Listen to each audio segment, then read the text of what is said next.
பராசரர் YouTube channel நேயர்கள் அனைவருக்கும் வணக்கம். பரமத்தி வேலூர்லேருந்து சந்திரன் பேசுகிறேன்.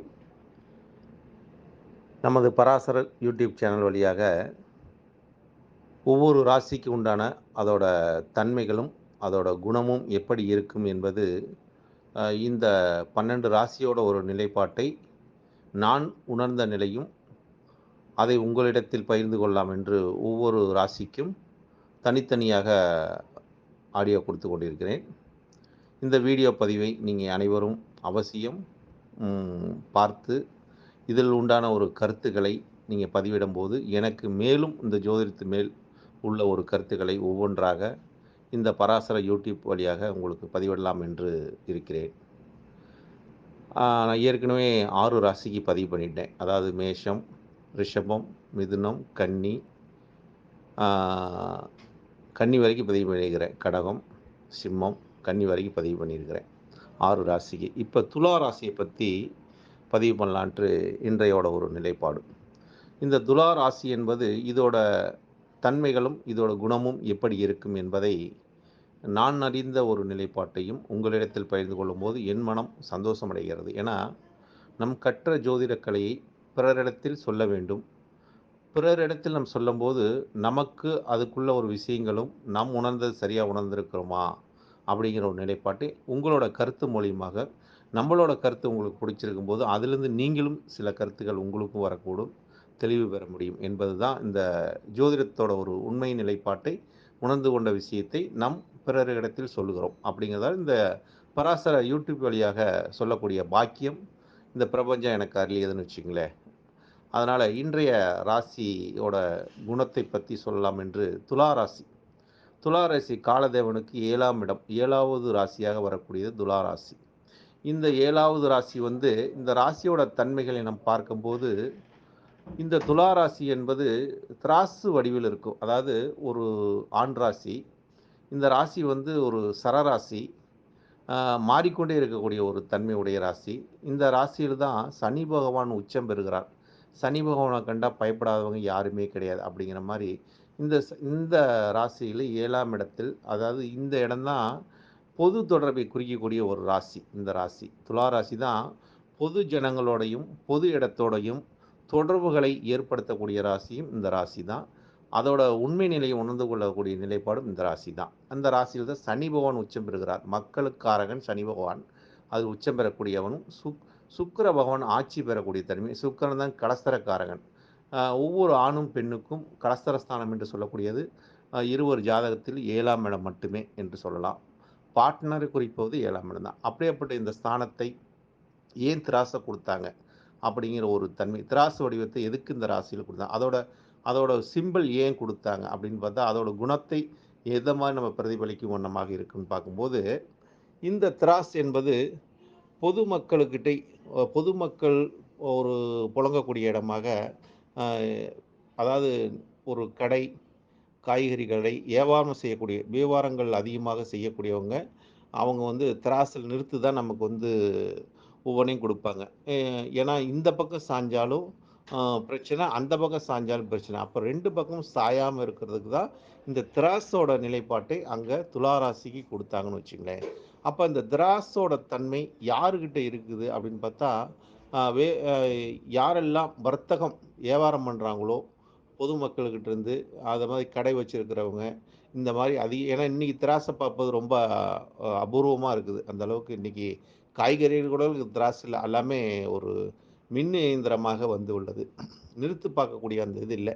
இப்போ நீதிமன்றத்தில் நீதி தேவதை கண்ணை கட்டிக்கிட்டு திராசை பிடிச்சிருப்பாங்க. அங்கே நியாயம் கிடைக்கக்கூடிய இடம். அது மாதிரி நியாயமாக வியாபாரம் பண்ணக்கூடியவங்க அத்தனை பேர்த்துக்கிட்டையும் இந்த திராசு இருக்கணும் அப்படிங்கிற ஒரு தன்மை. இது நியாயமாக வியாபாரம் பண்ணி அவங்க தன்னோட வாழ்வாதாரத்தை உயர்த்தி கொள்வதற்கும் யாரை ஏமாத்தாமல் இருக்கிறதுக்காக தான் இந்த திராசுங்கிற நிலைப்பாட்டை அங்கே துளாராசியில் கொடுத்துருக்காங்கன்னு வச்சுக்கோங்க. அப்போ இதோட குணம் என்னென்னா, நம்ம பொதுமக்கள்கிட்ட இருந்தாலும் பொதுமக்கள்கிட்ட நியாயமான முறையிலும். அப்போ இந்த துளாராசியோட குணம் பார்த்திங்கன்னா, இவங்க எப்பொழுதுமே இந்த பக்கம் பார்க்க மாட்டாங்க, அந்த பக்கம் போக மாட்டாங்க. நியாயமாக இருக்கணும், இப்படி தான் போகணும், இப்படி தான் வரணும் அப்படிங்கிற ஒரு சிந்தனை உடையவர்களாகவும், நியாயமாக நடக்கக்கூடியவராகவும், நேர்மை தவறாமல் இருக்கக்கூடியவர்களும், அதே மாதிரி ஒழுக்கம் சீரலாகவும் இருக்கக்கூடிய தன்மையும் இந்த ராசிக்காரங்களை நம்ம அ அதோட குணம் பிரதிபலிக்கும்னு வச்சுக்கோங்க. ஏன்னா ஒழுக்கம் கெட்டு போச்சுன்னா, இவங்களோட மரியாதை போயிரும் அப்படிங்கிற ஒரு தன்மை. அப்ப இந்த ராசிக்காரங்க எப்பொழுதுமே ஒரு ஷார்ப் டைமா இருப்பாங்க. ஏன்னா, திராசுல இருக்கிற முள்ளு எப்படி இருக்கும்? நேரா இருந்தா தான் அது நியாயமா இருக்குன்னு அர்த்தம். இந்த பக்கம் சாஞ்சாலும் கெட்ட பேர் ஆயிரும். இந்த பக்கம் சாஞ்சாலும் நம்ப வந்து அதோட தன்மை போயிரும் அப்படிங்கிற மாரி இந்த ராசியோட குணம் வந்து பார்க்கும்போது, திராசை சின்னத்தை வைக்கும்போது, திராசு நியாயத்துக்கு துணை இருக்கக்கூடியது. அதேமாரி துலா ராசிக்காரங்க அத்தன பேருமே நியாயமா இருப்பாங்க. தான் உண்டு, தான் வேலை உண்டுன்னு சொல்லக்கூடிய ஒரு நபர்களாக இருந்து, அவங்க எப்பொழுதுமே பொதுமக்கள் இடத்துல சரி, இவங்க எப்பொழுதுமே இவங்க அதிகமாக இருக்கக்கூடியவங்க பார்த்தீங்கன்னா, ஆ கடை வச்சிருக்கிறவங்க, வியாபாரம் பண்ணக்கூடியவங்க, வியாபாரம் தான் இவங்களுக்கு அதிகமா இருக்கும். பொதுமக்களோட தொடர்பு இவங்ககிட்ட அதிகமா வச்சுக்குவாங்கன்னு வச்சுங்களேன். ஏன்னா பொதுமக்கள் சார்ந்து தான் இவங்களோட வாழ்க்கையும், வாழ்வாதாரமும் இருக்கும் எப்பொழுதுமே. அது இல்லாம இவங்களோட வாழ்க்கை இருக்காது என்றே சொல்லலாம். அந்த அளவுக்கு இந்த ராசியோட தன்மை அங்க இருக்குதுன்னு வச்சுங்களேன். அப்ப இந்த ராசியில ஒவ்வொரு கிரகமும் அமர்ந்துருச்சுன்னா, அதேமாரி இந்த ராசியில வந்து வேலைன்னு பார்க்கும்போது இவங்க வந்து வியாபாரம் தான் அதிகமா வியாபாரம் பண்ணக்கூடியவங்க தான், மக்கள் இடத்துல புழங்கக்கூடியவங்க தான் அதிகமா இருப்பாங்க. கடைகள் அதிகம் வச்சிருக்கக்கூடியவர்களாக இருப்பாங்க. அதுக்கடுத்து அதாவது ஒரு வாத்தியாரா இருக்கக்கூடிய தன்மையும், ஒழுங்குபடுத்தக்கூடிய தன்மையும் இவங்கலாம் அதிக அளவில் இருப்பாங்கன்னு வச்சுக்கங்களேன். அப்ப இந்த ராசியில் ஒவ்வொரு கிரகமும் இருந்தா எந்த மாரி ஒரு நிலைப்பாட்டை கொடுக்கும்? ஏன்னா, ஒரு ராசியோட தன்மையை மாற்றிக் கொடுப்பது அந்த கிரகம் தான். ஏன்னா, நம்ம துலா ராசிக்காரங்க பொதுவா எத்தனையோ பேர் கோடிகளா இருப்பாங்க, இந்த துலா ராசியில. ஏன்னா, இப்ப நம்ம இந்தியாவுல 140 பேர் கோடி இருக்காங்கன்னு வச்சுக்கங்க. இந்த 140 பேர் கோடியில ஒரு 30 கோடி பேர் கிட்டத்தட்ட அந்த ராசியிலே பிறந்திருப்பாங்க. அப்படின்னா எல்லாத்துக்கும் ஒரே மாரி இருக்குமா? நிச்சயமா இருக்காது. அப்ப இந்த துலா ராசியோட தன்மைகள் என்று பார்க்கும்போது, அதோட குணங்களும் பார்க்கும்போது, கிரகம் எந்தெந்த கிரகம் அமர்ந்திருக்குதோ, அந்த கிரகத்தோட தன்மையும் அங்க பிரதிபலிக்கும்னு வச்சுக்கங்களேன். அப்ப துலா ராசியில சூரிய பகவான் முதல் முதல் கிரகமே சூரியன் தான். ஏன்னா, அனைத்து கிரகத்துக்கும் தன்னோட பலத்தையும் சூரிய ஒளியைக் கொண்டு பலம் கொடுப்பது சூரியன். சூரியன் போய் இந்த ராசியில அமர்ந்துட்டா, அவங்களுக்கு அரசாங்கம் மூலியமாக ஒரு பகை உணர்வை ஏற்படுத்தும். ஏன்னா, சூரியன் இந்த ராசிக்கு வந்து பகையை உண்டாகக்கூடிய கிரகம். அதேமாரி பாதகத்தை ஏற்படுத்தக்கூடிய கிரகம். அது இந்த ராசியில் நீசம் அடைகிறார். அதனால இவங்களுக்கு சூரியனால ஒரு பெரிய ஒரு ஆதாயம் கிடையாது. அப்படிங்கும்போது, இந்த ராசிக்காரங்களுக்கு சூரியனால ஒரு நன்மை இல்ல. அதேமாரி அரசாங்கத்தின் மூலியமா இவங்களுக்கு ஒரு வு நன்மைகள் இல்லாம ஒரு பாதக நிலையில ஏற்படுத்தக்கூடிய தன்மை இருக்கும். தந்தையாரினாலயும் ஒரு பாதகத்தை ஏற்படுத்தக்கூடியது. தந்தையார்னால ஒரு வளர்ச்சி குறையக்கூடிய தன்மைலாம் இருக்கும்னு வச்சுக்கங்களேன். ஏன்னா இது வந்து அவங்களோட ராசியில அந்த கிரகம் அமர்ந்துட்டா தான் அப்படிங்கிற ஒரு தன்மை. இல்லாட்டி இல்ல. அடுத்ததாக சந்திர பகவான் இந்த ராசியில அமர்ந்துட்டா, துலா ராசியில் சுக்கிரன் வீட்டில சந்திரன் அமரும்போது, அது ஒரு யோகமான ஒரு நிலைப்பாடு. அப்ப சந்திரங்கிறது மனசாட்சிக்கு துரோகம் செய்ய மாட்டாங்க. மனசாட்சிப்படி நடப்பாங்க. மனசுபடி வாழ்வாங்க. அப்படிங்கிற ஒரு தன்மை. அடுத்ததாக செவ்வாய் பகவான் இந்த ராசியில அமர்ந்துட்டா, 2க்கு 7க்குடையவன் செவ்வாய் பகவான் 4ஆம் இடத்துல போய் உச்சம் பெறக்கூடிய தன்மையில இருக்கிறனால, இந்த செவ்வாய் பகவான் இந்த ராசியில அமரும்போது, இவங்களுக்கு மனைவியினாலயும், குடும்பத்தினாலயும் யோகத்தை அடையக்கூடிய தன்மையும், செவ்வாங்கிறது சகோதரன். சகோதரனோட ஒரு சப்போர்ட் தன்மையில உங்களுக்கு அதிக அளவில் இருக்கும். ரத்த ஒரு ஒரு ஒரு நாள் இவங்களுக்கு நல்ல ஒரு ஆதாயம் கிடைக்கக்கூடிய தன்மையில இருக்குன்னு வச்சுக்கங்களேன். இதில வந்து புதன் பகவான் அமர்ந்துட்டா, புதன் வந்து பாக்கியத்தை குடுக்கக்கூடியவரும். அதாவது இந்த ஜாதகத்தில் சுக்கிரனுக்கு நட்பு கிரகம் புதன். அப்போ புதன் இருந்துட்டா இவங்க வந்து வித்தைக்கு அதிபதியா வரக்கூடியவர்கள், வித்தையை காட்டக்கூடியவர்கள், தன்னோட பேச்சினால் முன்னுக்கு வரக்கூடியவர்கள், பேசியே தங்கள் சாதிக்கக்கூடிய தன்மையாக இந்த புதன் குடுப்பார்ன்னு வச்சுக்கங்களேன். இவங்களுக்கு பேச்சு திறமை அதிகமா வரும்னு வச்சுக்கங்களேன். அது மாரி இவங்க நகைச்சுவை உணர்வுகளும் அதிகம் பேசுவாங்க அப்படிங்கிற ஒரு தன்மை இருக்குது.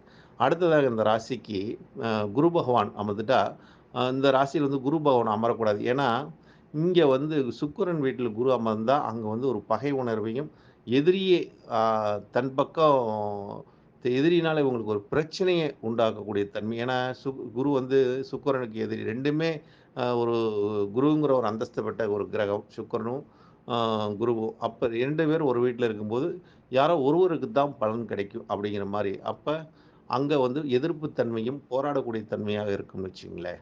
ஆ அடுத்ததாக சனி பகவான் இருந்துட்டா உச்சம் பெற்ற கிரகம் சனி பகவான். அப்ப இவங்க வந்து பொதுநல இதில வந்து ஒரு வங்கியோ சரி, ஒரு எந்த ஒரு வர்த்தகமா இருந்தாலும் அதில ஒரு உயர்நிலையில இருக்கக்கூடிய தன்மை, மக்களுக்கு சேவை செய்யக்கூடிய தன்மை, மக்களுக்காக இவங்க வாழணும், மக்களை சார்ந்து தான் இவங்க வாழ்ந்தாகணும் அப்படிங்கிற தன்மை சனி பகவான் குடுத்துருவார். அடுத்ததாக இந்த ராசியில் ராகுவும் இருந்துவிட்டால், ராகு ஒரு ஓகக்காரன், யோகக்காரன். மிகப்பெரிய ஒரு யோகத்தை எல்லாம் கொடுக்கக்கூடிய தன்மை ராகுக்கு உண்டு. அந்த ராகு எந்த மாரி ஒரு நிலைப்பாட்டில் இருக்கிறார் என்று பார்த்து தான் நம்ம சொல்லி ஆவணும். பொத்தம் பொதுவா சொல்ல முடியாது. அதே மாரி கேது பகவான் இருந்துட்டு தான் அவங்களுக்கு வந்து ஆன்மீக சார்ந்த ஒரு நிலைப்பாட்டை குடுக்கும். ஏன்னா, பொது நலத்தில் இந்த ஆன்மீக சார்ந்து இருக்கிறவங்க, மத போதத்த சார்ந்து இருக்கிறவங்க, மத உணர்வுகள் அதிகமா இருக்கக்கூடியவங்கள இந்த ராசியில கேது இருந்துட்டா இருப்பாங்கன்னு வச்சுக்கங்களேன், பொது மத்தியில. அது மாரி இந்த துலா ராசி என்பது உண்மையிலுமேங்க இந்த ராசி ஒரு அற்புதமான ஒரு ராசி தான். ஆனா, மக்களுக்காக வாழக்கூடிய ராசி. மக்களை நம்பி இவங்க வாழ்வாங்க அப்படிங்கிறது மக்களுக்கு இவங்களுக்கு ஒரு தொடர்பு நிலை பார்த்தீங்கன்னா, ரொம்ப அதிகமா இருக்கும் இந்த ராசிக்காரங்களுக்கு மட்டும். அப்ப இந்த ராசிக்காரங்க மக்களோட தான் அதிகம் சார்ந்து வாழ்ந்தாகணும். மக்கள நம்பி தான் இவங்களோட வாழ்வாதாரமும் இருக்கும். ஏன்னா, இவங்க வாழ்வாதாரமே ஒரு வியாபாரம் பண்ணி தான் இவங்களோட வாழ்வாதாரமே இருக்கும். நியாயமான முறையில பண்ணணும் அப்படிங்கிறது வர்த்தகம் மூலியமாக முன்னேறக்கூடிய ஒரு ராசியாக இந்த ராசி இருக்கு என்பதை இந்த 7வது ராசிக்கு துலா ராசிக்கு என்னோட கருத்தை பதிவிடுகிறேன் நண்பர்களே. அனைவரும் இதை கேட்டுவிட்டு தங்களோட கருத்தையும் பதிவிடுமாறு அன்புடன் கேட்டுக்கிறேன். என்றும் அன்புடன் பரமத்தி வேலுடன் சந்திரன். மீண்டும் சந்திப்போம். வாழ்க வளமுடன்.